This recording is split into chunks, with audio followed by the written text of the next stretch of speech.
Миләүшә Каһарманова. Бәби исе. Шак түзде Асия. Өйдәгеләр белән хушлашып чыгып, машинага утыргач та ярсуын баса алмады. Янәшәсенә көлә, елмая кереп утырып, күңелле көй куеп җибәргән иренә яндырып карап куйды. Тавышын яп. Булай да баш авыртты. Бармак башыдай баланың шаяруына да башың авыртса инде, әнә, Гөлназ көне буе шуларның өчесе белән бер җире дә авыртмый, диде ире.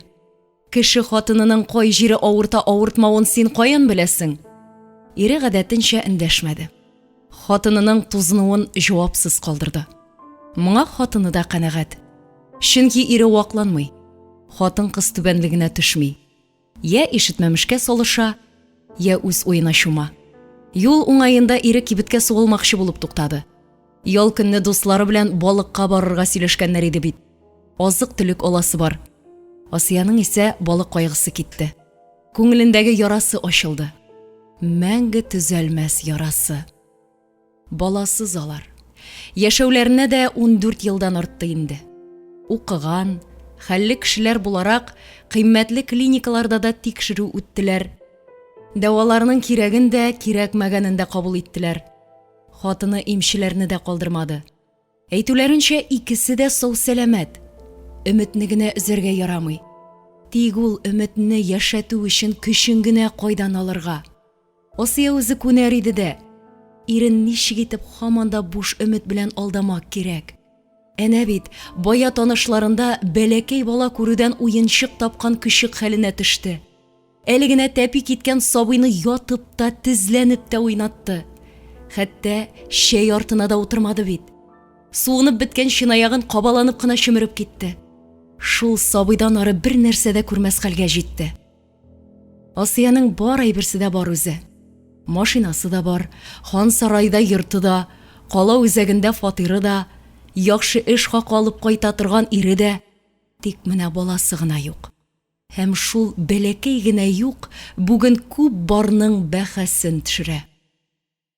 Кайткач, Асия өчен иягенә терәп, бер тын ирен күзәтеп утырды да, төптән сыкрап чыккан газаплы да, бер үк вакытта жәлләгән дә тавыш белән: "Тәлгать, сиңа баласыз кыенмы?" дип сорады.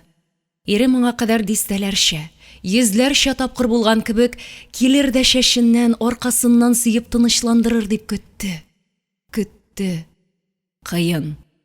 Әкрен генә әйтте моны ире. Тик үзеп, ышанычлы итеп. Каршы эндәшә, сүз куерта алмаслык итеп. Ә бит белә иде ул бер килеп шундый җавап булырын. Әлеге дә баягы үлә алмый тарткалашкан өметнең соңгы кылларын зыңгылдатып өзә алгандай ниндидер бер сүз барлыгын. Һәм ул әйтелде. Кыен. Димәк, аңа бу йортта, бу дөньяда баласыз кыен. Димәк, Асияның сөюе генә аның күңел бушлыгын тутыра алмый. Димәк, шатланганда, куанганда да, иркә назда, яхшы тәрбиядә булганда да аңа барыбер кыен. Хатын үзе тинәп ташлаган тиенне шишәргә маташып, шәбәләнгән саен аны ныграк чуалтты, бутады. Шулай күзләрен түшәм бизәкләрендә йөртеп ята торгач, башына кинәт бер уй килде. Тукта, апасына барып кайтсын әле. Бәлки берәр киңәш бирер. Һич югы күңелен бушатыр. Айсылу апасыннан 3 яшькә генә кеше булса да, Асияны олы итеп кабул итте нишләптер. Бәләкәй чакта апасы аны баштан аяк үзе карады дисәң дә артык булмас иде. Әнисе 2 ел саен бәби алып кайтып, шулар мәшәкатеннән бушый алмады. Инде үсмерлек чорына кереп барганда Асия әнисенең бу эшен ваемсыз рәвештә хәерчелек үрчетү дип бәяли иде. Һәм еш кына мәктәптән кайтып кереп, кичә генә җыештырганнарын баш түбән әйләндергән эне-сеңелләрен әрләгәндә, әнисенә дә өлеш чыгарды. Бер нәрсәгә файдасыз нәрсәләр, өй туздырудан башкага ярамыйлар. Нәрсә дип алып кайттың шушыларны? Берәүдә дә бу чаклы бала юк. Әнисе юашлыгыннанмы? Әллә чынлап та гамсезме, кызының ярсып шәрелдәвенә игътибар да итми. Һаман да сабыйлары белән кайнаша. Бәләкәй чагында ничек йөргәндер, әмма мәктәпнең әле башлангыч сыйныфларында ук киеменең башкаларныкына караганда кайтыш икәнлеген аңлады. Зурая төшкәч, бу хәл тагын да кимсетте кызны. Күп балалы гаилә, җиткерә алмыйлар. Авыр яшиләр дип жәлләп караулары исә авырткан сөяленә басып торган кебек булды. Ул кеше туганнарына катылыгы белән аерылды. Дәфтәр китапларын туздырсалар күп сорап тормый чыбык белән сыдырды. Эшкә кушканда тискәреләнсәләр дә суктырды. Чисталык яраткан, тәртип тотуга омтылган бала иде ул. Туганнарын кыйнап эшләтте, әрләп, туқмап җикте. Аннан хәтта әнисе дә шүрләде бугай. Балалардан бизеп тәмам гарык булып үсте кыз. Шулар артыннан чистартып, юып, җыеп, бишек селкеп үтте үсмерлек чоры. Башкалар кебек иркәләнеп, ваемсыз гына яши алу мөмкинлегеннән мәхрүм иткәннәр өчен күрә алмас хәлгә җиткән чаклары да булды аларны. Минем балам булмаячак, ялгыз яшәячәкмен дип әйтә иде. Сабый күрсә, сөйми түз алмаган дусларын аптырады. Ничек шуларны яратмак кирәк? Югары сыйныфларда башкаланың интернат мәктәбендә укыды. Монда да аның кебек күп балалы гаилә балалары, ятимнәр тупланган иде. Аннан югары уку йортына укырга кергәндә дә әнә шул күп балалы гаилә әгъзасы булуы ярдәм итте. Конкурссыз, нисез кабул ителде. Тәлгать белән башкалада танышты. Җырлап, көлеп, яшьләрнең уртасында йөргән егет ник кырыс карашлы бу чибәркәйне сайлагандыр. Әнә шул салкын матур йөздә елмаю ишарәсе күрү, җыерылып торган нәзек кашларны бераз булса да яздырып җибәрү, инҗе тешләрне көн нурында ялтырату өчен тырышлыгын аз салмады ул. Асиягә дә бу ачык күңелле егет бик ошый иде. Тик ул егет белән дуслашсаң, аңа кияүгә чыгарга кирәк. Чыксаң, балалар дигән уйдан кача алмый һәм шунлыктан үзеннән бер генә җылы караш, ишарә көтеп зарыккан егетне нишләтергә дә белми. Ә егет бер көн килеп эшне кабыргасы белән куйды. Асия, мин сине аңлый алмыйм. Кирәкме мин сиңа? Әллә юкмы дип әйтеп салды Тәлгать, җитәкләшеп парк аллеясыннан атлаганда. Нишләп алай дисең? Кыз сорауга сорау белән җавап бирде. Кумыйсың да, якында җибәрмисең. Миннән уже егетләр көлә. Кыз эндәшмәде. Ул мондый хәбәргә әзер түгел иде. Я, ник тындың? Кирәкме мин сиңа, юкмы? Юк дисәң китәм. Нәрсә әйтергә соң? Юк, ул Тәлгатьне югалтырга теләми. Яратамы? Белми. Ничек соң ул ярату? Тәлгать аңа кирәк. Аңа сыенасы, аркаланасы, иркәләнәсе килә. Ул бит беренче тапкыр үзен кадерле итеп тойды. Әйе, таушы ишетелер-ишетелмәс иде Асияның. Нәрсә әйе? Кирәк син миңа. Дуслашканнан алып тәүге иң җылы һәм иң иркә сүзләрне ишетте егет. Гүя син кирәк дип кенә түгел, яратам, синсез яши алмыйм диде кыз. Шатлыгыннан сөйгәнен кочагына тартып алды. Алай булгач, өйләнешәбез. Киләсе атнада. Ничек өйләнешәбез? Асия дерт итеп калды. Кем әйтә? Мин әйтәм. Нәрсә сузарга? Бергә яшибез, бергә. Минем бала карыйсым килми, мин ярый, үзем карармын. Ялкау кәләшем минем дип көлде Тәлгать. Кибеттә лимон, конфетлар үлчәткән арада ишек төбендә тарткалашкан яшь ана белән 3-4 яшьләрдәге балага игътибар итте. Бала кибеттән чыкмый карыша. Нәрсәдер алып бирүне таләп итә бугай. Асия үзе дә сизмәстән буларга төбәп эндәште. Нәрсә алып бирмиләр, Кызый нәзек тавыш белән шәрелдәп тә җибәрде. Банан! Банан булгач, банан. Бирегез әле безгә банан. Яшь хатын юк дип каршы торып маташкан иде дә. Бәләкәче бананны күкрәгенә үк кысканны күргәч, уңайсызланудан ни эшләргә дә белмәде. Апа, уңайсыз бит. Монавы мыжай. Рәхмәт, апа. Кая акчасын? Куй. Юк белән маташма. Асия кулгына селтәп тышка чыкты. Ул арада сабый нәзек бармаклары белән банан сыдырып маташа иде инде. Айсылу апасында һәр вакыттагыча күңелле, шаушулы, сыйлы. Тыштан ук борынны яңа пешкән ит исе кытыклый. Әнисе кебек тәбәнәк йомры апасы ашка токмаш кисә, кызы коймак кыя. Асия өстәл артына кунаклап буларның мәшәкатьләрен күзәтә. Аңа эш бирмәделәр. Утырып кына торырга куштылар. Хәзер ашта өлгерә. Айсылу сәгатькә карап ала. Балакайларымның эшләре üzеләдер. Утырдык дип шалтыратсалар да озаклыйлар әле. Юл начар вакыт бит. Йөрми торсалар да ярар иде борчып. Атна сайын акча туздырып, катырак әйтеп җибәрмисең инде. Апасын шелтәләп алырга да өлгерә Асия. Ничек итеп кайтмагыз дип торасың ашыгышып кына йөргән балаларга. Айсылуның студент улларына сүз тидерәсе килми. Азрак ашыкканнан үлмиләр инде. Жәлләмә.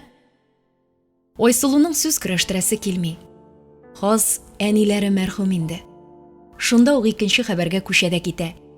Теге синнән алып кайткан гөл, хәтәр үсте дә китте, бар, күр әле. Гөл үстерә алмый шул Асия. Утырткан бире сула, сатып алган, я бүләк ителгәннәре утыра да үлә. Монысын да чыгарып ташларга дип куйган җирдән апасы күреп алып китте. Шул гөл күкрәп утыра менә. Хикмәт инде. Карашы гөлдән тышка күчте. Бая кибеттә күргән яшь хатын баласын уйната. Яңа гына шушы бала кибеттә банан таптырды. Әнисе алмый. Ничек банан сатып алсын ул?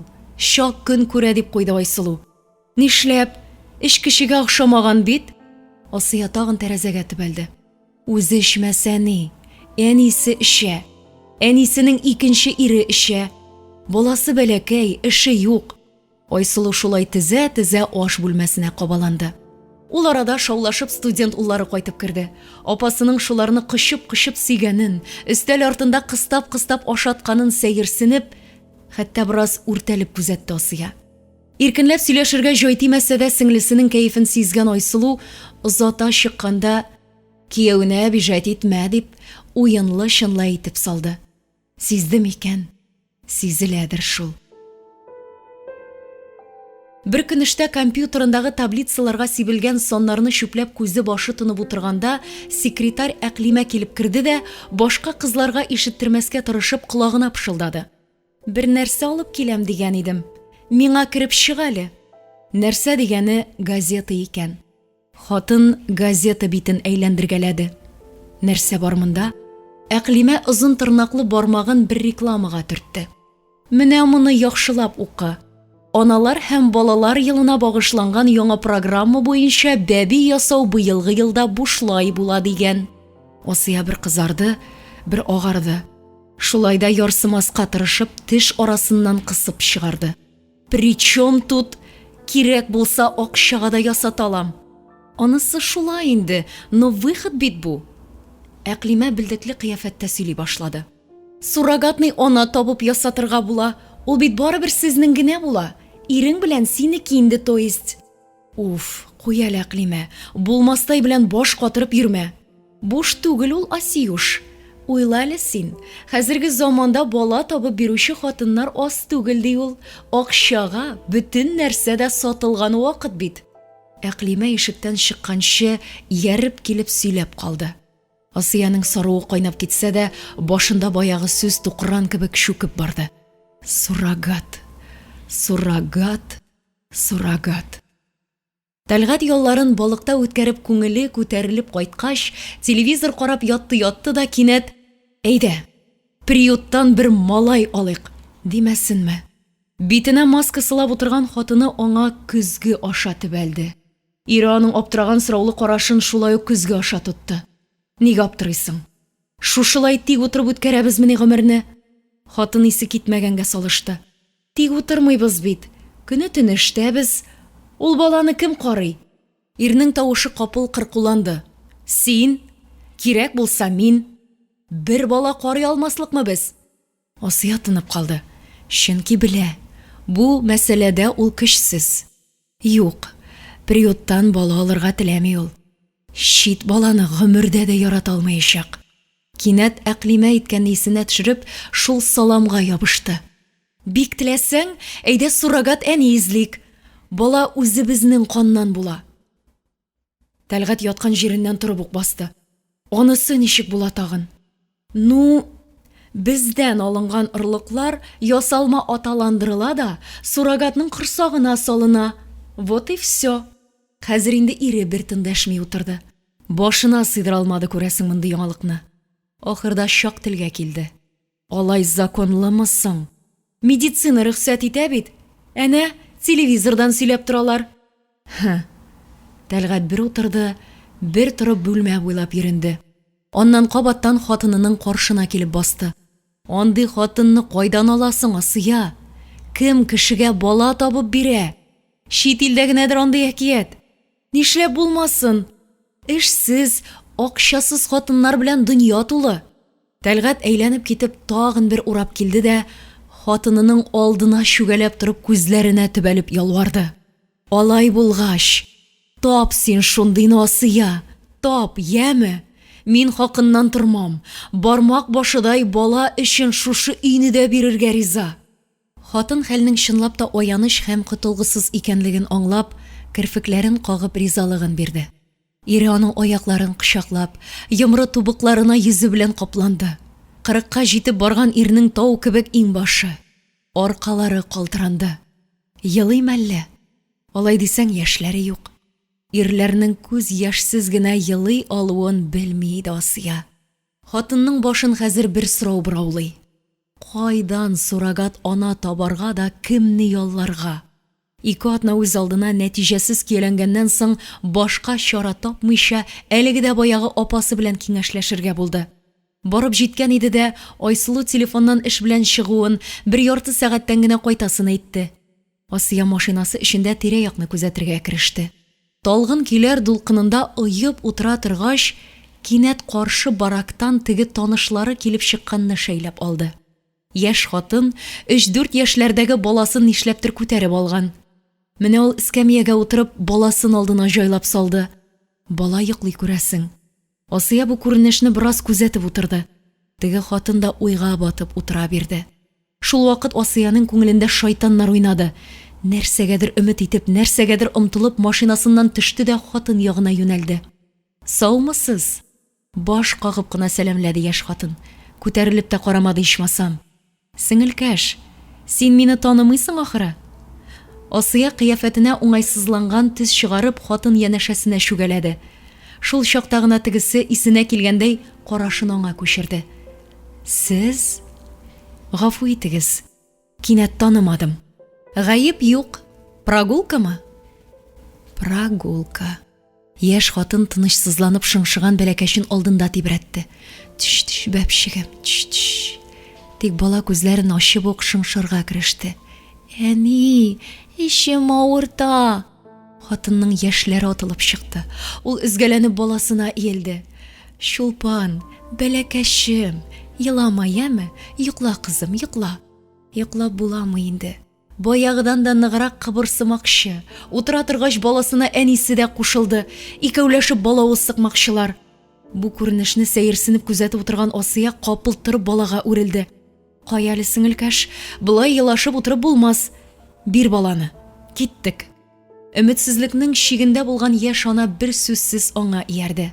Айсылу ишек ачып сораулы карашын төбәгәч тә, Айсылу апа, Шулпан авыры шикелле дип сулкылдады яшь әни. Хәлне бер күз сирпедә үк аңлап алган Айсылу баланы диванга салып шишендереп ташлады. Буыннарын уксус эремәсе белән уды, җылы чәйгә кушып дару эчерде. Аннары чиста җәймәгә урап әнисе алдына салды. Ипләп кенә тибрәт әле. Хәзер тирләп йоклап алса, бераз җиңеләер. Күп тә үтми кызкай мышнап ук йоклап китте. Баланы юрган астына салгач, хатыннар аш бүлмәсенә чыкты. Әйдә, җитеш Ләйсән, балаң йоклаганда ашап ал, кыенсынма. Ләйсән бер Айсылуга, бер Асияга карашын күчерде. Сез туганнармы әллә, Айсылу апа? Әйе, охшаганбызмыни? Айсылу көлеп сеңлесенә карады. Ныгык булмаса да танырга була. Ләйсән рәхмәтле күзләрен Асиягә төбәде. Сез, апа, теге вакытта да ярдәм иткән идегез. Бүген дә. Ашап алгач, Ләйсән китәргә җыенса да Айсылу җибәрмәде. Баласы янына кереп ятарга кушты. Йончыган хатын артык карышмады. Мендәргә башын терәүгә күзләре дә йомылды. Айсылу белән Асия озак кына сөйләшеп ятты. Кызның аянычлы язмышы хакында сөйләде апасы. Шунда Асияның башында бер уй яралды. Тора-бара үзе дә шул уй эчендә йөри, яши башлады.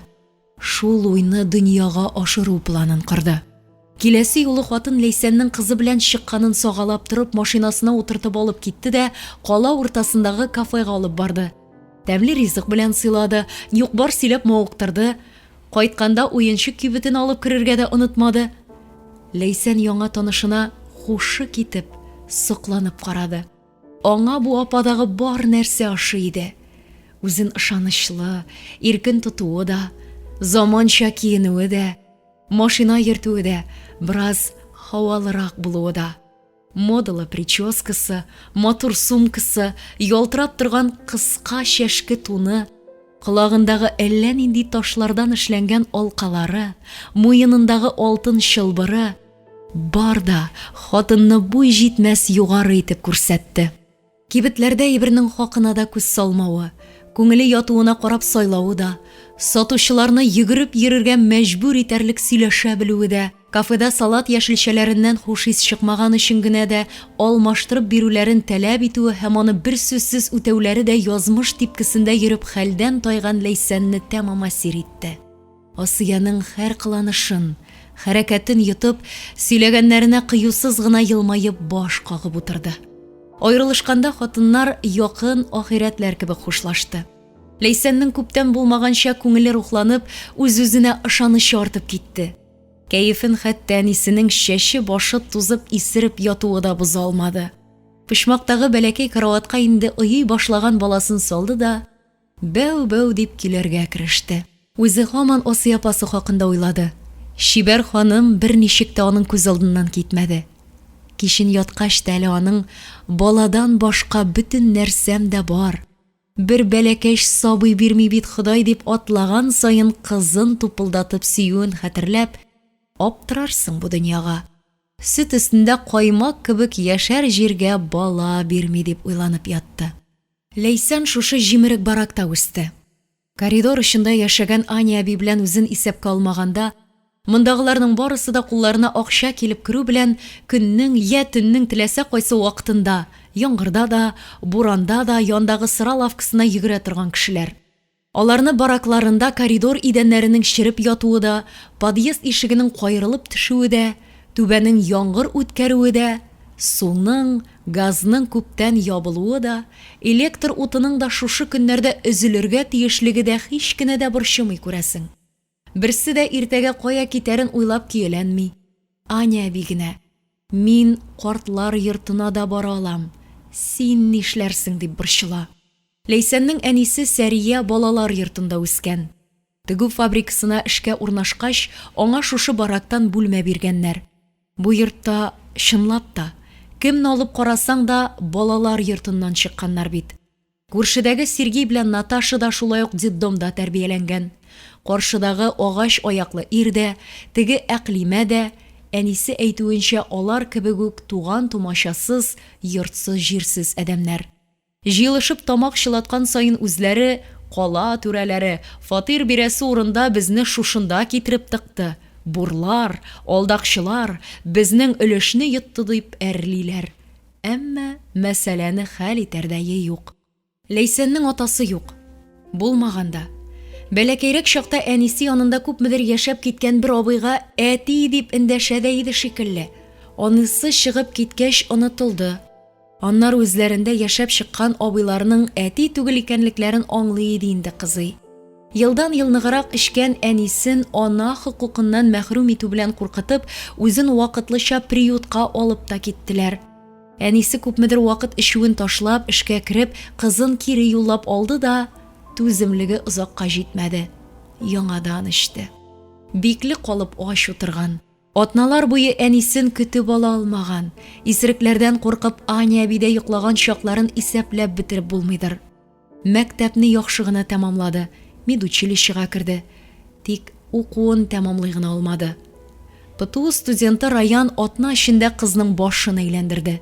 Ләйсән укуын тәмамлау белән районга алып кайтып китәчәген, анда эштә, яшәрләренә зур йортлары да барлыгын кабат-кабат тәмләп сөйли торгач, кыз бу хәлләргә шул кадәр ышанды, хәтта инде үзе дә күп нәрсә турында авылга баргач дип хыяллана башлады. Шунлыктан авырга калуын белдергәч, кияүенең суга төшкән кебек юкка чыгуына берничек тә ышана алмады. Егетенең тулай торагы алдында да әллә ничә кичен көтеп үткәрде. Ахырда берсе: "Эзләмә, тапмыйсың син аны. Күптән укымый да, монда яшәми дә ул. Урлашып куылган иде", дип китте. Шаккатып калды Ләйсән. Ничек инде укымый? Ул бит киләсе елга укып бетергәч дип сөйләде. Аларның бит мәхәббәт. Ничек инде? Авыры беленә башлагач, оялып, укуын ташлады һәм әнисенең ямьсез сүзләр белән караганын тыңлап, йомарланып тик ятты. Төне буе тоткан тулгаклардан хәле бетеп, кан күлдәвеге эчендә үлем белән тартышкан кызны Аня әби очраклы гына күреп, ашыгыч ярдәм чакыртты. Бүген кызын күтәреп кая китәргә дә белми Ләйсән. Аня әби хастаханәдә, әнисе тагын теге Сашкасын керткән. Моннан 3-4 ай элек кенә үзен кап-кара итеп тукмап чыгып качкан иде. Тагын кайткан. Шулпанын таганда атындыра-атындыра күңеленнән танышларын барлады. Кемгә куна барырга икән? Ахирәте Гөлкәйгә барыр иде. Аларга кунак килгән бугай. Теге йорттагы Сония дигән апада да еш кына йоклап чыккалы иде. Тик бу арада күренми ул. Тагын Айсылу апага керергәме? Озак йөрде Ләйсән урамда. Караңгы куергач, бар кыюлыгын җыеп, каршыдагы йортка юнәлде. Кызын гына туендырса, үзе ашка утырмас.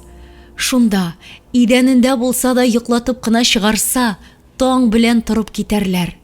Шулай дип уйласа да, Айсылу апасының кыстап ашатасын да, йомшакка салып йоклатасын да белә шул. Шуңа да кыенсына. Тик башка барыр урын да, урамда калыр әмәл дә юк. Барып керсә, Айсылу белән Асия шәйләп утыралар. Асияны күрүгә җир тишегенә керердәй булды. Хәтта йомыш сораган кеше булып чыгып китәргә иткән иде дә, авызын ачып өлгермәде. Айсылу апасы кызын күтәреп тә алды. "Кунак өстенә кунак килә миңа бүген. Әйдүк." Үзе Ләйсәннең соңгы көннәрдә юньле йокы да, ашау да эләкмәгәннән төсе качып агарып киткән борчулы йөзенә сак кына карап алды. "Сездә кунак бар икән. Белсәм, бимазалап йөрмәс идем." Ләйсән кимсенүдән йылыйсы килеп торса да, үзен көчләп елмаерга тырышты. "Дөрес эшләгәнсең. Сиңа иртәнчәк барырмын дигән идем әле." Асия көлеп җибәрде. "Менә бит, бирәм дигән кылына, чыгарып куйган юлына. Иртән Шулпан белән сине кунак калып китәм әле үзебезгә димәсенме?" Ләйсән аптырап китсә дә, тәртип йөзеннән сүзсез кала алмады һәм: "Куй, рәхмәт. Безнең кунакка йөрергә хәл юк", дигән булды. "Аның өчен нинди хәл кирәк? Берәр атна торып, безнең каланы да күреп кайтырсыз. Үзем китереп куярмын", дип Асия хәл итеп тә куйды. Икенче көнне иртәнге чәйне эчкәч тә, авыз ачарга да ирек бирмәстән, машинасына төяп алып чыгып та китте. 2 сәгатьтән йортына алып кайтып та төшерде Асия. Утыра хәзер менә Ләйсән, хан сарае кебек 2 катлы йортның бер бүлмәсендә. Шушы бүлмә сезнеке була. Менә халатлар, кирәк-яракны барысында шушында табарсыз. Юыныгыз, ял итегез, хәзер аш әзер була", дип хуҗабикә үзләрен генә калдырды. Бераз йорт җиһазларын карап утырды. Ванна бүлмәсенә кергәч, Ләйсән бөтенләй таң калды. Юыну урыны төшеп йөзмәле. Идән, түшәм, стеналары ялтырап тора.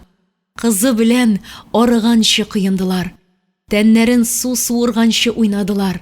Күптән таска гына утыртып юындыруга күнеккән бәләкәче шул кадәр арыды, әнисенең киендергәнен дә көтмичә сөлгегә уралган килеш йоклап та китте. Үзе аш бүлмәсендәге озын өстәл артында, алдына куелган купшы тәлинкәләрдәге төрле ризыкларга карап, үз хәленә үзе ышана алмый утыра менә хәзер. "Әйдә, синең килүең хөрмәтенә почти 2000лек вино ул", дип Асия бокалларга шәраб куя. "Ой, эчмим мин, Асия апа", диюенә дә тәмләп карарга кушып кыстый. Азыгы да, шәрабы да шундый килеште. кинәт бер зары да калмагандай тоелды. Шушы бөтенлектән күңеле тулды. Еламаска тырышып, алдындагы тәлинкә бизәкләренә төбәлеп утыра иде, тәлинкә читенә тып итеп яше тамды. Икенчесе тапылдады. Көлә-көлә нәрсәдер сөйләп утырган Асия тукталып, бер тәлинкә читеннән юл салып агып төшкән яшь бөртегенә, бер кызга карады. Карашны күтәрә алмады кунак. Түгелеп, сыкрап елап җибәрде. Ләйсән, Ләйсәнкәй, нәрсә булды акыллым? Хатын үрелеп яшь хатынның битен каплаган кулларын тотты. Я, бетте. Күз яшьләре соңгы уңайсызлану киртәсен агызып алып китте бугай. Сез мине жәллисездер инде, Асия апа. Оят миңа булай хәерче шикелле йөрүе дип Ләйсән дә ачылды. Нишләргә дә белмим. Эшкә керергә баланы урнаштырып булмый. Әнкәй карарлык түгел шул. Аны тыңлап бетергәч, Асия сак кына сүз башлады. Аңлыйм, акыллым, аңлыйм. Эшкә чыксаң да, һөнәрсез көйе күпме генә аласың инде. Ни ашарга, ни киенергә җитмәс. Балаң белән яшәр җирдә кирәк. Хәзер җильё кыйбат. Ялгыз кешегә хыялланырга да түгел. Бер генә дә өмет юк. Үземә кул селтәдем инде. Кызымны жәллим. Ләйсән, минем сиңа бер тәкъдим бар. Асия һәр сүзне җентекле сайлап, урынлы куеп кына дәвам итте. Әгәр дә син аны кабул итсәң, акча мәсьәләсе дә, торак мәсьәләң дә хәл ителәчәк. Үзеңә аерым фатир алып, кызыңны балалар бакчасына урнаштырып, бер зарсыз укып та чыга алачаксың. Аннан үз гаиләң дә булыр әле. Кем белә, син бит әле яшь, сылу. Ләйсән яшь тулы аптыраулы күзләрен хатынга төбәп катып калды. Нәрсә сөйли ул? Нинди фатир? Нинди уку? Мин чынлап сөйлим, Ләйсән. Аптырама алай. Тыңла, минем тәкъдимем шундый. Белүеңчә, безнең балабыз юк. Ә ул безгә бик кирәк. Мин үзем таба алмыйм. Безгә бәби табып бирә алырдай хатын кирәк. Асия бераз гына икеләнде дә дәвам итте. Менә син, әгәр дә шул эшкә риза булсаң, без сиңа фатир сатып алырлык акча бирәбез. Ләйсән һаман да авызын ача алмыйча шаккатып утыра бирде. Авырлы вакытыңда без дә яшәрсең. Балаң яныңда, тамагың тук, тыныч булыр. Нәрсә телисең, барысын да алдыңа салам. Диңгезгә алып барып ял иттерермен. Теләгәнеңне киярсең, алырсың. Баланы кайдан алыйм соң мин? Диде чак телен әйләндереп. Минем һәм иремнең орлыкларын ясалма кушып, синең аналыгыңа урнаштыралар. Син ул баланы күтәреп, үстереп кенә бирәсең. Аңлашыламы? Аңлашыла ул. Аптырыйм. Гомердә андый ишеткәнем юк. Ләйсән, син кире кагарга ашыкма әле, яме? Әйдә, бер-беребезгә ярдәм итик. Бүген иртәгә ул баракны җимереп ыргытачаклар. Кая барасың? Балаңның киләчәген уйла. Безгә бала тапканыңны беркем дә белмәячәк. Шушында яшәрсең, беркем борчымас. Табып бирсәң, теләгән җиреңә китәрсең. Алдарлар дип һич курыкма. Авырга калуың белән синең исәпкә акча салып куярбыз. Мине дә аңла. Баласыз инде иремне тотарлык хәл юк. Гаиләм таркала. Уйларга вакыты җитәрлек булды Ләйсәннең. Атна буе ничек кенә төпле уйларга, акыл белән эш итәргә тырышса да, җимерек барактан, эшкечеләр оясыннан чыгып качу, шул михнәтләрдән котылу теләге бик көчле иде һәм бу теләк күңеленең ниндидер бер җирен айкап торган каршы тойгыларны басып, томалап куярга тырышты. Намусын җиңәргә, тынычландырырга теләп еш кына үз-үзе белән бәхәсләшеп тә алды. Нишләргә тиешмен бу хәлдә? Мин бит берәүне дә үтермим, урамда бала калдырып китмим. Авыр хәлдәге кешеләргә ярдәм генә итәм шулай. Кызымның киләчәге, кызым хакына риза булыргадыр. Мөгаен, уңай җавап алырын белә иде Асия. Бүген булмаса, иртәгә. Иртәгә булмаса, якын киләчәктә. Һәр хәлдә булыр иде ул җавап. Уңай. Һәм хаталанмады да. Тормышны яхшы белә шул апаң. Иң кыйммәтле клиникада тикшерү үттеләр. Акчаң булганда сиңа берәү дә йөз җыерып карарга кыймый икәнлә. Мотор елмаеп, яңымлы сөйләшеп, һәр теләгеңне үтәп кенә торалар. Тикшерелгәч, бераз дәваланып алдылар. Аннан төп процедуралар оештырылды. Бик сагайышып, нәтиҗәләрне көттеләр. Тәлгать борчулардан картаеп, каралып китте. Еш кына эштән кайтты да карашлары белән Ләйсәнне эзләде. Моны сизеп күреп йөргән Асия, кешеләр икенче, өченче мәртәбәдә генә чак уңышка ирешә. Сабыр итик дип, ирен тынычландырырга тырышты. Тынычландымы, юкмы, һәр хәлдә нык үзгәрде ире. Элек ял көннәре генә күрешеп, аларында да нәрсәдер белән мәшгуль булсалар, хәзер ике күзе өйдә. Кичке 6-да тып итеп кайтып керүе җитмәгән, төшке ашка да монда чаба башлады. Үзе бер буш кул белән кайтмый. Ике суыткычның да шыплап тулы икәнен белә торып, һаман да пакет азык-төлек, яшелчә, җимеш ташый һәм әлбәттә бәләкәй чулпан эчендә берәр әйбере була. Бу әйбере башта гөнаһсыз туңдырмадан гына башланса, соңгы көннәрдә зур йомшак уенчыкларга, хәтта купшы күлмәкләргә барып җитте. Асиягә башта иренең бу кыланмышы кызык тоелса да, тора-бара җанына тия башлады. Көнчелек песие күңелен тырнап алды. Тик әлегә баш кайгысы түгел. Әлегә башка мәшәкать беренче планда. Әгәр дә процедураны кабатларга туры килсә, туры килмәде. Бер көн кич соңлап кына кесә телефонына шалтыраттылар. Алып караса Ләйсән. Бәй, кайдасың ул бу вакытта? Ләйсән, кайдан шалтыратасың? Син кайда? Өйдә мин. Өйдә Асия апа, шауламагыз. Яшь хатын пышылдауга күчте. Сез ятмадыгызмы әле? Ятарга йөрим. Нәрсә булды Ләйсән? Безнең бүлмәгә кирип чыкмассыз микән? Тик Тәлгать абый ишетмәсен, яме? Барып керсә, Ләйсән диңгез шикелле киң түшәгенең уртасында аяк чалып көтеп утыра. Кызчыгы кичектәй генә булып йомарланып мышный. Нәрсә булды Ләйсән? Куркыттың. Гафу итегез Асия апа. Сезнең вакытыгыз булганны көтеп йөрдем дә. Соң кайтасыз, я бөтенләй өйдә булмыйсыз кичләрен, шуңа шалтыратыйм дидем. Барып шакып торганчы. Я? Асия ике күзен тутырып Ләйсәнгә төбәлде. Я дип, шул инде. Нәрсә шул инде?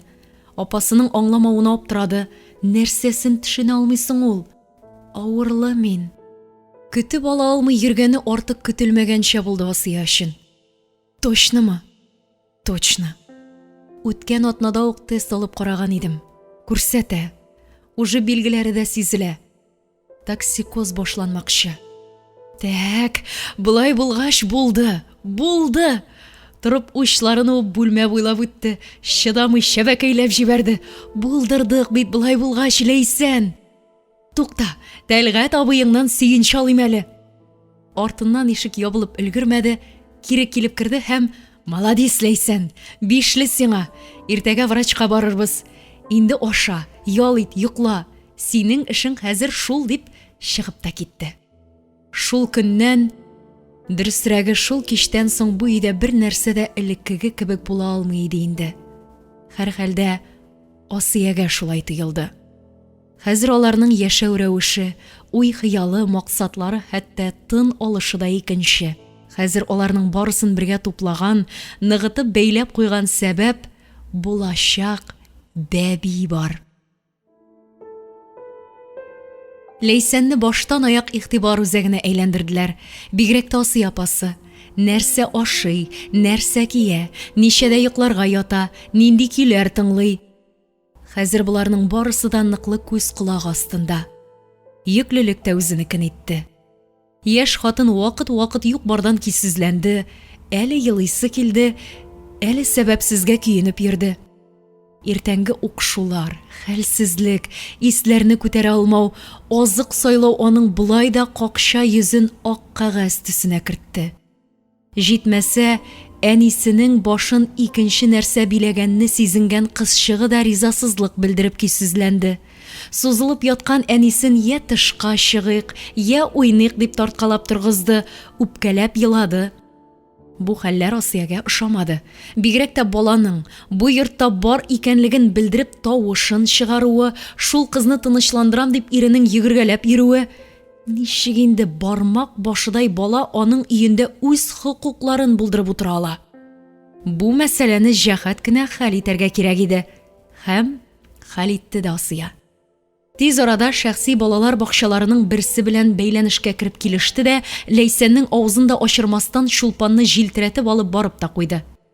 Өйдән уйнарга дип кенә чыгып киткән сабый, ят урынга барып кергәч нидер сизенеп, Асиягә сырынган иде дә, тегесе чат ябышкан кечкенә куллардан итәген тартып алгач, күзләрен шилт-шилт йомгалап еларга да куркып катып калды. Шуның белән бу җимешнең язмышы хәл ителде дә. Хәзер өйдә тынычлык урнашты сыман. Ләйсәннән башкалар өчен. Аның исә киресенчә. Җаныннан тынычлык китте. Чулпанының күзләрендә нур сүрелгәнен, сулып, пошынып киткәнен күрмимени ул. Моңа кадәр көн-төн күз алдында гына булган сабыйының да аңлаешсыз аерылышудан, әнисен сагынып зарыгудан, чит балалар, ят апалар белән аралаша алмый азапланудан аптырап калганын аңламыймыни? Җитмәсә апасы, синең шалтыратуыңнан зыян гына булыр. Борчыма баланы да, тәрбиячеләрне дә дип, бакчаның телефон номерында бирмәде. Янәсе кирәк булса аңа чыгачаклар. Утыра менә сабыйының хәлен дә белә алмыйча. Тик бер нишли алмый. Хәтта әнә бит, кечкенә чулпан да Асиягә каршы торып булмасны төшенә. Күнә. Тик ана күңеле сизми буламы инде. Ләйсәннең йөрәге сызлауда юкка булмаган икән. Бер көн үй телефонына шалтыраттылар. Гадәттә ул телефонның тереме юкмы икәнлеге дә беленми иде. Күрәсең, эшли. Алыргамы юкмы дип икеләнсә дә, үтәдә ярсып кат-кат зыңлагач трубканы күтәрде. Алло, Лесная 13-ме? Теге эштәге хатын-кыз тавышы сабырсыз. Әйе, бу балалар бакчасыннан. Сез калдырган номерны ала алмыйбыз. Адрес буенча шушы телефонны чак таптык. Нәрсә булды? Ләйсән сагайды. Балагыз авырды. Скорый белән хастаханәгә алып киттеләр. Ничек? Әйтә килдек бит. Бала аралаша алмый, юньләп ашамый, сөйләшми дип. Менә бүген йөрде дә ауды. Монда врач юк, медсестра гына. Ләйсәннең тыңлап торыр хәле калмады. Нинди хастаханәдә? Нинди? Җавапны ишеткәч тә трубканы шапылдатып куйды да Асия номерын җыйды. Тик аннан абонент недоступен диделәр. Нишләргә? Такси, тукта. Ләйсән өскә бүлмәсенә йөгерде, Асияның катгый тыюларын онытып, ике баскычны бер итеп югарыга сикерде. Халатының аскы тимәләре атылып очты хәтта. Кәгазь битенә язып куелган саннар тезмәсен калтыранган бармаклары белән телефонында җыйды да теге яктан «Әү, Ләйсән» дигәнне ишеткәч җибеп төште. Тәлгать абый. Кичкә Тәлгать белән Асия арасында җитди генә тавыш купты. Нигә син хатын-кыз эшенә тыгыласың? Кем сораган синнән? Күп очракта дәшми калырга күнеккән Тәлгатьтә түзмәде. Син кеше баласын интектерүдән туктыйсыңмы? Кыз зарыгудан аңын җуйган, аңлыйсыңмы шуны? Бармак башыдай баланың капризына юл куйыкмы? Бәлки ул иртәгә әллә нәрсәләр таләп итәр. Балага бары әнисе кирәк, шул гына. Ул бит өйдә көне буе әнисенә тагылып йөреп, аны йончыта. Сиңа сәламәт бала кирәкмимени? Асияның чигенер исәбе юк. Кемнең икенче бала табам дип, беренчесен чыгарып ташлаганын күргәнең бар. Үзебезне ничек үстерделәр соң? Миңа 3 яшьтә энем әнкәйнең кулында, 3нчебез карынында булдык.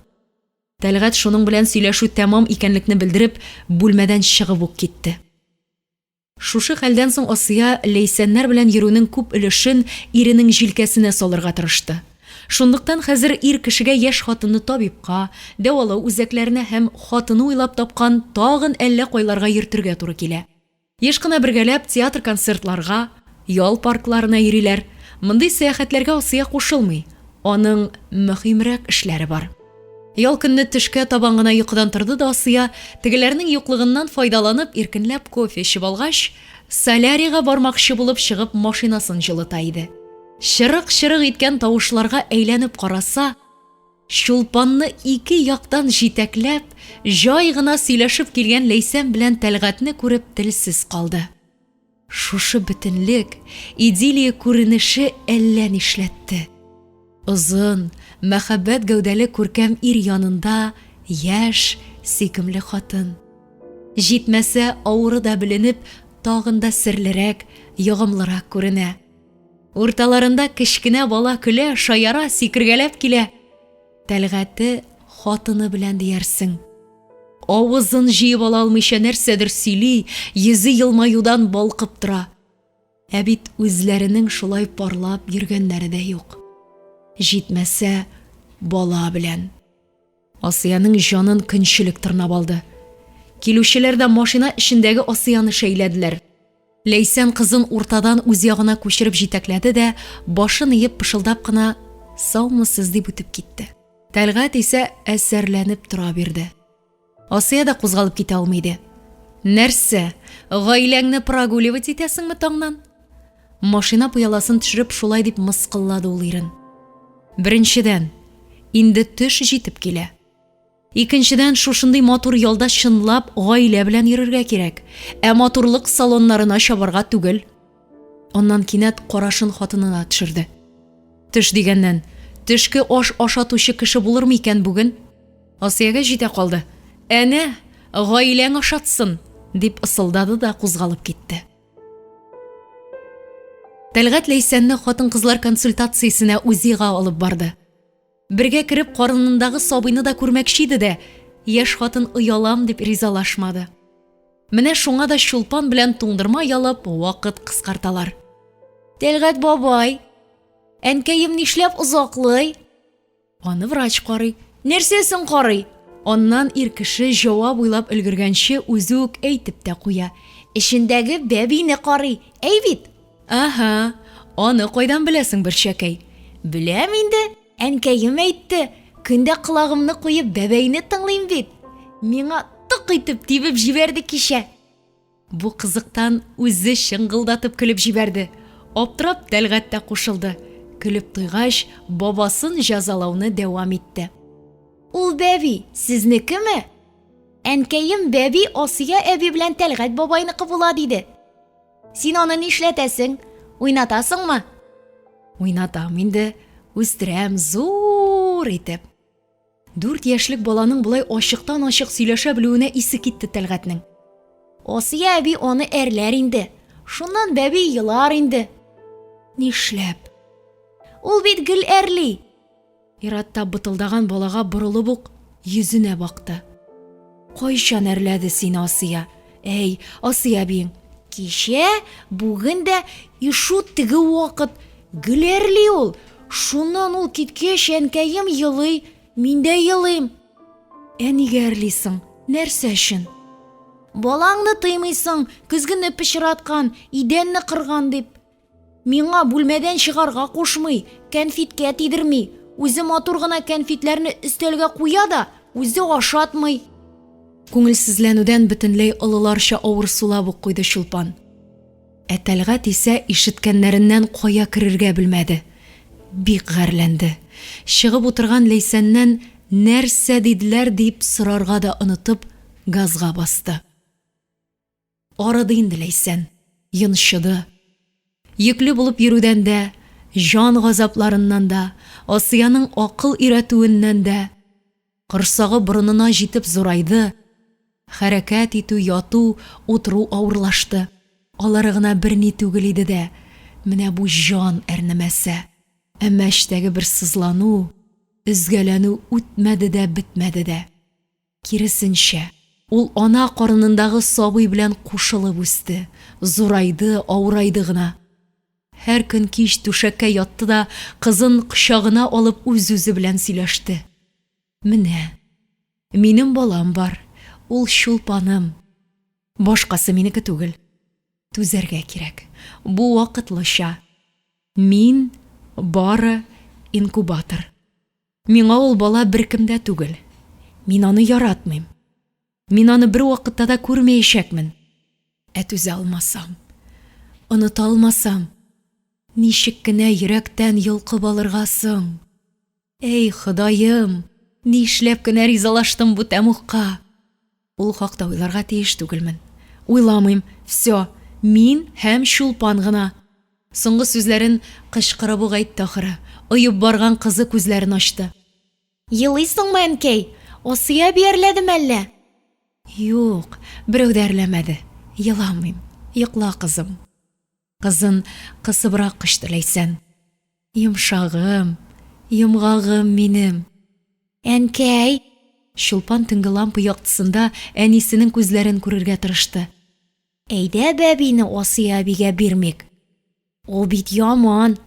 Чулпан. Бирмибез, и все. Бәбине алабыз да, Тәлгать бабайны алабыз да, китәбез дә барабыз. Ләйсән түзми пырх итеп көлеп җибәрде. Тәлгать бабайны? Ул нигә безгә? Аны алыйк, ул бит әйбәт. Ул мине ярата, күтәрә, тәмлешкәләр ап бирә. Куклалар бирә. Ул сине дә ярата, әнкәй. Мин аңа әйтермен. Кит, юк сүз сөйләмә. Асия әби, кайчан китәсез инде ди. Без китсәк, Тәлгать бабайга кыен була бит. Аны Асия әби әрли инде. Я, җитәр. Әллә нәрсәләр сөйләп бетердең. Йоклыйк. Баланың өстен рәтләп ябып куйды да, үзе аның сүзләреннән арына алмады хатын. Чынлап та, Асия апасы белән бигрәк авыр шул. Бөтенесен күреп, искәртеп, туқып кына тора. Үзе дә тамам ялыкты күрәсең. Баштарак бала булачак дигән канатлы уйлар белән сикергәләп йөрсә дә, тора-бара бу мәшәкатьтән арыды. Өендә чит кешеләр булудан туйды ахыры. Хәзер аңа тупас эндәшү, җикереп кычкырып җибәрү берни тормый. Мәңге йөзе болытлы. Элекке шаян, юмарт апа кая булгандыр? Кызында күзгә төшкән шүптәй күрә, әрләп, тыеп, куркытып хәлдән тайдыра. Шул баланың брешеп елаганын кызык күрә диярсең. Ул хәтледә балалар яратмагач, нигә бала тели икән соң? Тәлгать абый өчен генәме? Тәлгать абый. Әллә ничек итеп карый ул Ләйсәнгә. Карашыннан кыен да, рәхәт тә. Бер күз сирпүдән бар хәлеңне, тойгыларыңны сизеп торгандай. Һәр вакыт Ләйсәнгә кирәк чакта ярдәмгә килә. Аның янында булганда тыныч, яклаулы кебексең. Ләйсән, Чулпан дип шундый иркә итеп эндәшә, елап җибәрерсең. Тагын да шул карашы, онытылып, уйланып, текәлеп китүләре әллә ничек. Хатыны да аңламый дисеңме соң? Күрә алмавы йөзенә бәреп чыккан бит инде. Эй Аллам, кайчан гына котылыр шушы йорттан? Әллә нинди шайтан коткысына килеп юлыкты. Бала белән бергә шушында намусын да, йөрәгендә калдырып китәр инде. Аннан мәңге саргаеп көн итәр. Уф. Көне сәгате җиткәч, бала үзенең якты дөньяга чыгарга теләвен белдерде. Белдереп кенә калмады. Тудыручысын уттан алып суга салып көн ярым газаплагач, йөрәген урталай ярып килеп тә чыкты. Шалкандай эре, тере ир бала иде. Чөнки Ләйсән аны күрмәде. Бары тавышын гына ишетте. Чытырдатып йомган күзләрен бер генә ачып караса да, шәфкать туташы кулында тыпырчынып елаган кечкенә тубырчыкка барып ябышудан курыкты. Асия бала тудыру бүлмәсенә керүдән баш тартты. Ләйсәнне палатада көтеп кенә утырды. Шәхси клиниканың шунысы уңайлы. Үз өеңдә кебек иркен йөреп аралашып була. Баланың туганын көтеп булды. Яшь хатынның авырып ыңгырашуларын инде ишетмәслек хәлгә җиткән иде. Ниһаять, булды шикелле. Бәби тавышы яңгырады. Күп тә үтми биләүләп китереп тә җиткерделәр үзен. Шәфкать туташы тантаналы рәвештә баланы Асиягә тоттырмакчы булып, "Котлыйм сезне, улыгыз белән" дип сузган иде дә, тегесе һавалы, салкын хылкына хас булмаган җитезлек белән артка чигенде.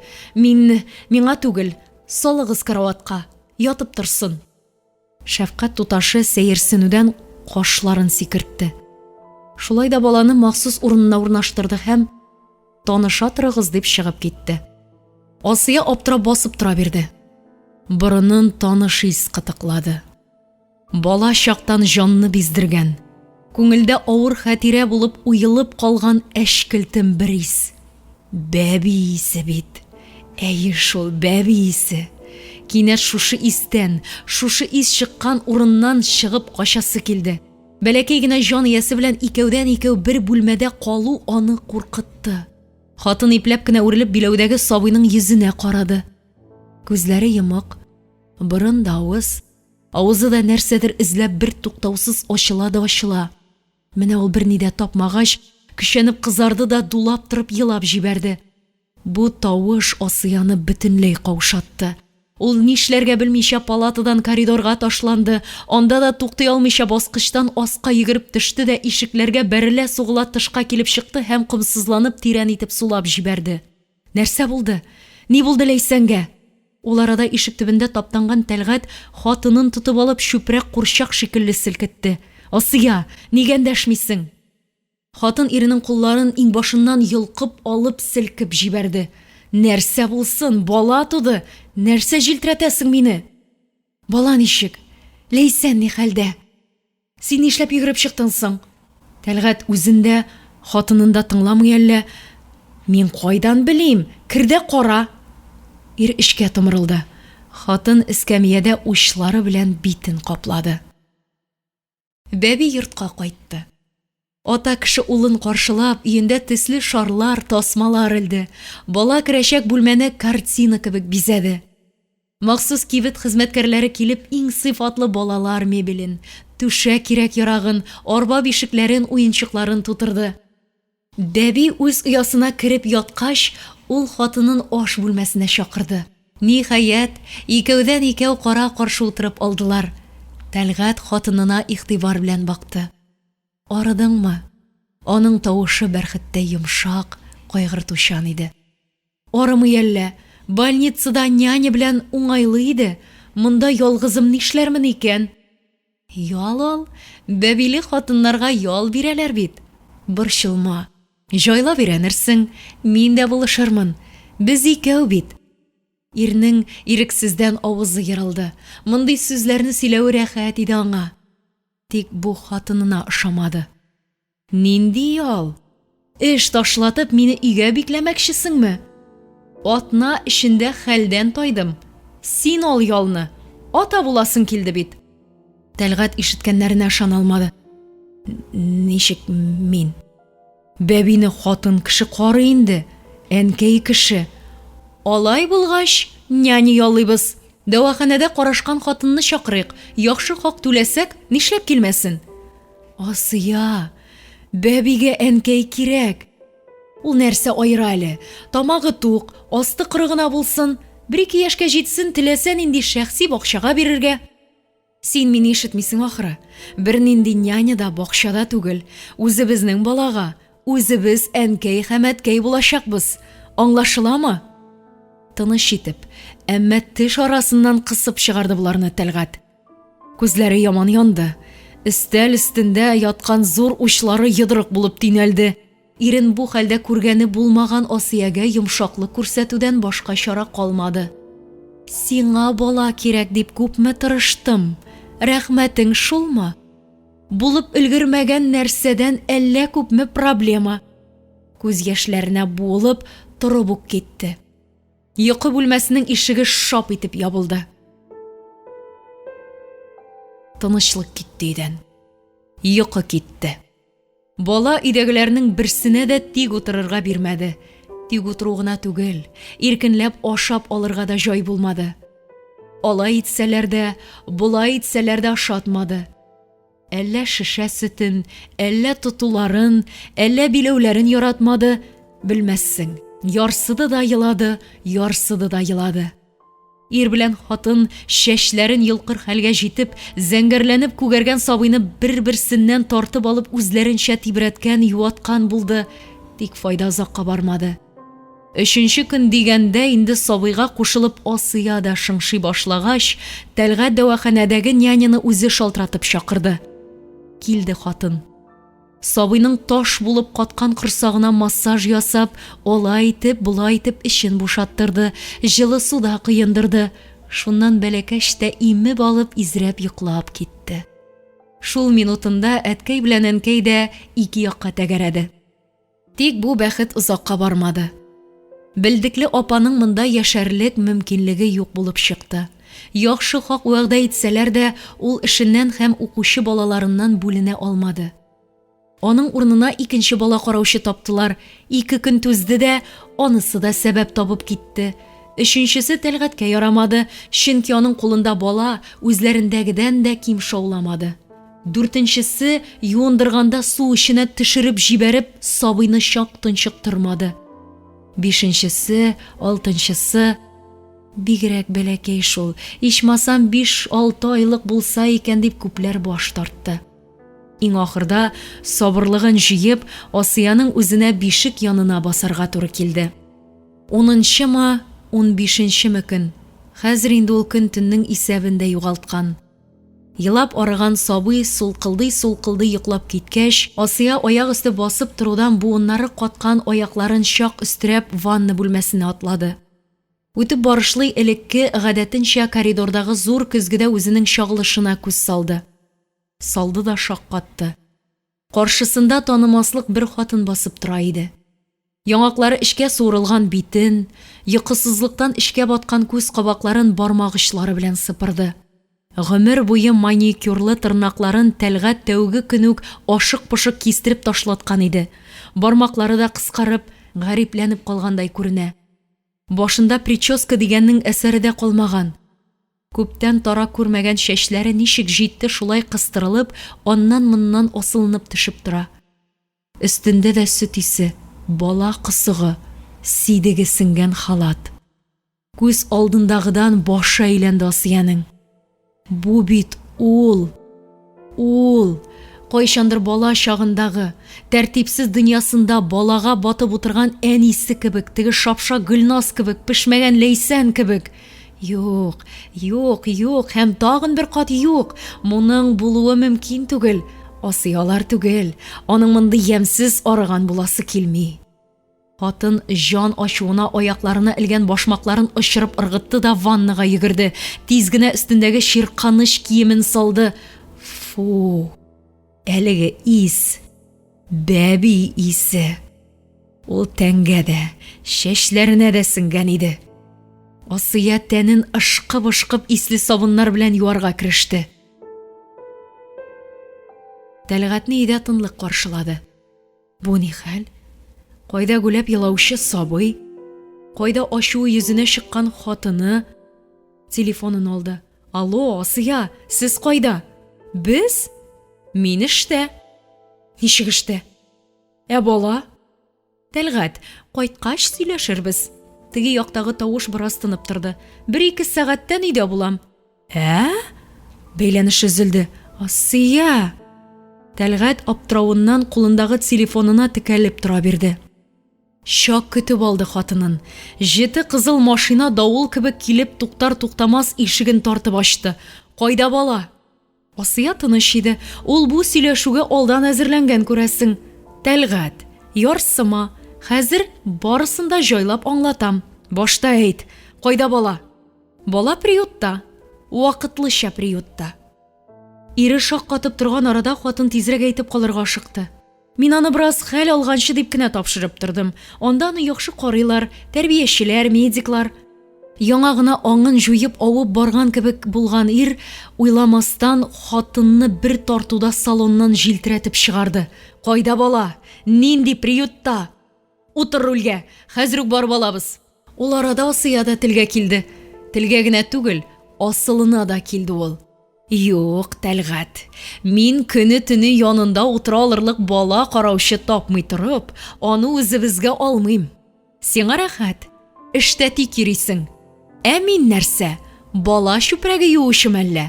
Шуның өчен 2 институт бетердемме? Шуның өчен йыгылганчы тырышып карьера булдырдыммы? Бишек янында бичурага әйләнер өчен шушындый дөнья җыйганмынмы? Син нәрсә?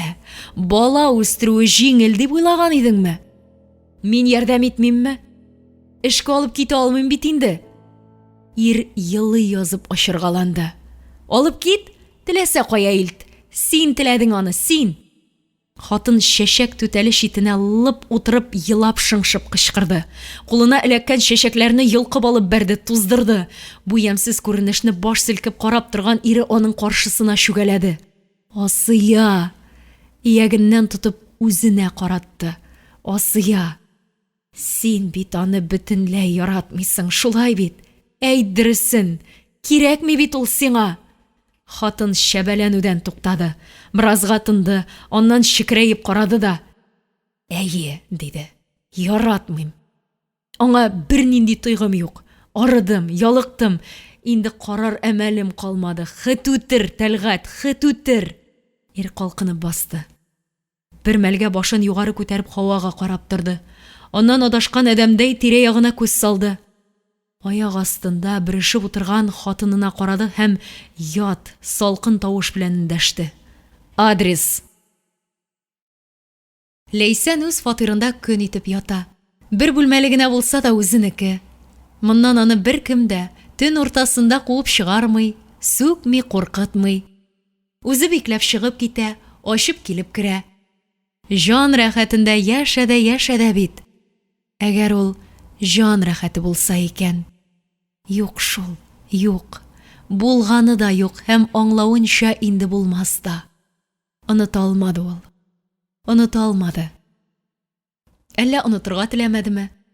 Ярсып елаган бала тавышы колакларында чыңлап тик торды. Ә ул ис, әшкелтем татлы, башны әйләндерер татлы ис. Бәби исе. Шул исне тояр, кайдандыр тотып алыр, эчкә йотар өчен комсызланып иснәде. Күзләрен йомып, тыны беткәнче һава сулады. Тик ул бәхетнең чыганагын тапмады. Йокысы качты Ләйсәннең. Ябыкты. Булай да эндәшмәс җан бөтенләй йомылды. Көзгегә карамый ул хәзер. Анда тере күләгә булып торган, баласын саткан хатынны күрә алмый. Ә бу яктагы хатын чулпаны өчен генә яши. Көндә телефонын алды да жуеп ташлаган, әмма хәтердә уелып калган саннарны җыйды. Җыйды да шалтыратырга көч тапмады. Җыйды да җуйды. Җыйды да җуйды. Ярамый. Асия апа бер вакытта да шалтыратмаска, килмәскә, очраганда да танымаска дип кат-кат кисәтте. Кисәтте генә түгел, бик җитди проблемалар белән янады. Булай да хәсрәтләре азмы инде. Шундый мавыгу уйлап тапты. Төн уртасында караңгылыкка текәлеп бала тәрбияләп йөрүче Асияны күз алдына китерә. Ул сабыен сөя, иркәли, үштекиләп сикертә. Мондый күренешне башка сеңдерү авыр булды башта. Һавалы, салкын хатынның кулларына бала ябышмый, килешми интектерде. Тик Ләйсән үзен бу хәлгә ышандырырга мәҗбүр итте.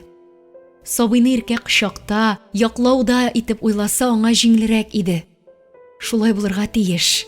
Әлбәттә шулайдыр. Анда бит Тәлгать абый да бар. Тәлгать абый, Тәлгать. Тук-тук. Очсыз-кырыйсыз уйларын бүлеп кемдер сак кына ишек какты. Тук-тук. Чынлап та. Бик сак иде ул. Әйтерсең, кемнедер рәнҗетүдән, куркытудан саклана. Ләйсән торып халатын киде дә, аяк очларына гына басып ишеккә атлады. Ипләп, тышта торганнарга сиздерми генә килеп, күзгә терәлде. Ах! Шунда ук хәле бетеп шуып та төште. Ишек артындагылар телгә килде. Ләйсән! Аш!